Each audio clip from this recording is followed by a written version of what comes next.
ఇరుకుగా మారిన రహదారులు, ఆక్రమణకు గురైన ఫుట్పాత్ స్థలాలు, ఎవరు ఎటు నుంచి వస్తారో ఎటు వెళ్తారో తెలియని పరిస్థితి, అడ్డగోలుగా రాకపోకలు, ఏ వాహనం ఎటు నుంచి వస్తుందో ఎటు వెళుతుందో తెలియని అయోమయం, నిత్యం జరుగుతున్న ప్రమాదాలు, పెరిగిపోతున్న ట్రాఫిక్ కష్టాలు.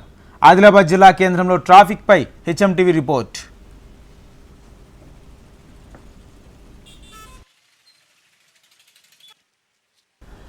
ఆదిలాబాద్లో వాహనదారులు నిత్యం ట్రాఫిక్ కష్టాలు ఎదుర్కొంటున్నారు. ఆదిలాబాద్లోని దేవీచంద్ చౌక్ నుంచి అశోక్ రోడ్, పాత బస్టాండ్, గాంధీ చౌక్, అంబేద్కర్ చౌక్, సినిమా రోడ్తో పాటు శివాజీ, నేతాజీ చౌక్ ప్రాంతాల్లోని రహదారి ఇరుగ్గా మారిపోవడంతో వాహనదారులు నిత్యం నరకం చూస్తున్నారు.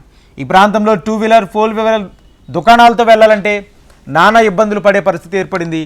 ఈ ప్రాంతాల్లో వ్యాపార వాణిజ్య సంస్థలు ఎక్కువగా ఉండడంతో ప్రజలు ఏ వస్తువు కొనుగోలు చేయాలన్నా ఇక్కడికి తప్పనిసరిగా వస్తుంటారు.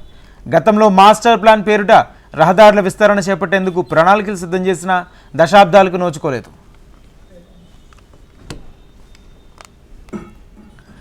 పెరుగుతున్న జనాభాతో పాటు దశాబ్ద కాలంలో వాహనాల సంఖ్య 4 గంటలు పెరిగిపోయింది. ఆదిలాబాద్లోని ప్రధాన ప్రాంతాల్లోని రహదారులు కూడా పెద్ద ఎత్తున ఆక్రమణకు గురి కావడంతో ఫుట్పాత్లపై చిరు వ్యాపారులు అక్రమంగా వ్యాపారాలు సాగిస్తున్నారు. తోపుడు బళ్ళు, పండ్ల వ్యాపారుల బండ్లతో ఈ రహదారిలోని అంబేద్కర్ కూడలతో పాటు శివాజీ చౌక్, గాంధీ చౌక్, నేతాజీ చౌక్ సర్కిల్లో రహదారులు మరింత ఇరుకుగా మారాయి. వాహనాలు రాకపోకల మాట పక్కన పెడితే పాదచారులు సైతం ఇబ్బందులు పడే పరిస్థితి ఏర్పడింది. ముఖ్యంగా ఈ ప్రాంతాలకు వెళ్లే వాహనాల కోసం ప్రత్యేకంగా పార్కింగ్ స్థలాలు అందుబాటులో లేకపోవడంతో షాపులు ఎదుట అడ్డదిడ్డంగా వాహనాలు పార్కింగ్ చేస్తున్నారు. పండగ రోజుల్లో చిరు వ్యాపారులు రోడ్లపైన వ్యాపారాలు చేస్తుండడంతో రద్దీ విపరీతంగా ఉండి వాహనాలు కదలడం లేదు. ఇప్పుడు రోడ్ల పైన వెళ్తే చాలా ట్రాఫిక్ నిబంధనలు ఎట్లా కూడా లేవు. ట్రాఫిక్ చాలా అస్తవ్యస్తంగా ఉన్నది. మొన్నటికి మొన్న కూరగాయల మార్కెట్ పోతే కూడా చాలా అధ్వానంగా ఉండే. ఎక్కడ ట్రాఫిక్ పోలీసు వాళ్ళు కూడా కనిపిస్తలేరు. బండ్లు ఎక్కడ పడితే ఎక్కడ ఆపుతున్నారు. మొన్న అశోక్ రోడ్ పోతే అక్కడ నుంచి ఒక బండి పోతే ఒక బండి వెళ్ళకపోవు. ఎంత ఇబ్బంది పడ్డామంటే చాలా ఇబ్బంది పడ్డాం సార్. ఇప్పుడు అశోక్ రోడ్ నుంచి దేవిచంద్ రోడ్ నుంచి మార్కెట్ మొత్తం షాపులు, కిరాణా షాపులు ఏమైనా కొనాలంటే, బట్టల షాపులు పోవాలంటే కూడా మెయిన్ చౌక్, అంబేద్కర్ చౌక్ నుంచి, గాంధీ చౌక్ నుంచి, అశోక్ రోడ్ అటు నుంచి పోతేనే మార్కెట్ ఉన్నది. ఆ మార్కెట్ని కూడా పట్టించుకోకుండా ఆ చిన్న అవసరం లేని జాగాల డివైడర్లు పెడుతున్నారు. డివైడర్లు అసలు అవసరమే లేదు. అక్కడ డివైడర్లు పెట్టేసి మళ్ళీ దానికి తోడుగా ఏవైతే బుట్టి దుకాణాలు పెట్టున్నారు, తోపుడు బండ్లు, అవి ఇవి పెట్టంగానే మళ్ళీ ఒక బండి పోతే ఇంకొక బండి పోకుండా మొత్తం అధ్వానంగా చేసి అస్తవ్యస్తంగా ఇప్పుడు చాలా ఇబ్బంది పడుతున్నాం సార్. దీన్ని ఎట్లన్నా అధికారులు దీని మీద కొంచెం పరిశీలించి తక్షణమే దాన్ని నివారించేటట్టుగా చూస్తే బాగుంటుంది.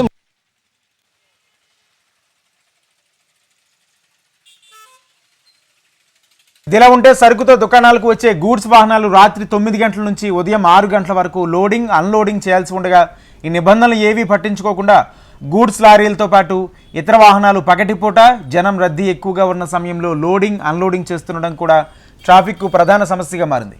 ఈ ప్రాంతంలో నిత్యం విధులు నిర్వహించే ట్రాఫిక్ పోలీసులు కూడా చూసి చూడనట్లు వ్యవహరిస్తున్నారనే ఆరోపణలు ఉన్నాయి. స్థానిక ఎమ్మెల్యే పాయల్ శంకర్ ఇప్పటికే 2 పర్యాయాలు ట్రాఫిక్ ఇబ్బందులు తొలగించేందుకు బల్దీ అధికారులతో స్వయంగా పరిశీలించినా ప్రయోజనం లేకుండా పోయింది. ట్రాఫిక్ ఇబ్బందులు చాలా ఇబ్బంది కలుగుతున్నాయి. శివాజీ చౌక్, నేతాజీ చౌక్, అశోక్ రోడ్ ఇట్లాంటి చౌక్లలో కూడా ఏదైతే పార్కింగ్ లేని ప్లేస్లలో కూడా పార్కింగ్లు చేస్తూ ఏదైతే డివైడరు అవి ఏదైతే ఉన్నాయో నాణ్యత లేని గట్టి ఉన్నాయి. వాటితో పాటు శివాజీ చౌక్లో కూరగాయల మార్కెటు బజార్గా ఉంటుంది. పొద్దున్న తెల్లవారుజామునే అది 8 గంటల వరకు కొనసాగుతుంది. అక్కడ ఆసుపత్రులు ఉన్నాయి. ఏమన్నా ఎమర్జెన్సీ అయితే వైద్యం కోసం వస్తే ప్రాణాలు పోయే పరిస్థితి కూడా అక్కడ మనం చూస్తూ ఉన్నాం. మరి అక్కడ ఉన్న వాళ్లకు ఏదైతే ప్రభుత్వం కూడా వాళ్ళకు సెటర్ల ద్వారా వాళ్ళకు ఒక ప్లేస్ని కూడా ఏర్పాటు చేసింది. అదంతా పట్టించుకోకుండా రోడ్ల మీద వచ్చినా కూడా ఈ ట్రాఫిక్ యంత్రాంగం, ఈ అధికారులు చూసి చూడనట్టు వ్యవహరిస్తున్నారు. మరి స్కూల్ పిల్లలకు కూడా ఎక్కడైతే అక్కడ అసలు జాగ్రత్త లేకుండా కూడా ఉన్నాయి. ఇక్కడ జరుగుతున్నాయి, చాలా సంఘటనలు జరుగుతున్నాయి. మొన్న చూస్తూ ఉన్నాం, యాక్సిడెంట్లు అవుతున్నాయి, ప్రాణాలు పోతున్నాయి. ఇదిలా ఉంటే సరుకుతో దుకాణాలకు వచ్చే గూడ్స్ వాహనాలు రాత్రి 9 గంటల నుంచి ఉదయం 6 గంటల వరకు లోడింగ్, అన్లోడింగ్ చేయాల్సి ఉండగా ఈ నిబంధనలు ఏవి పట్టించుకోకుండా గూడ్స్ లారీలతో పాటు ఇతర వాహనాలు పగటిపూట జనం రద్దీ ఎక్కువగా ఉన్న సమయంలో లోడింగ్, అన్లోడింగ్ చేస్తుండడం కూడా ట్రాఫిక్కు ప్రధాన సమస్యగా మారింది.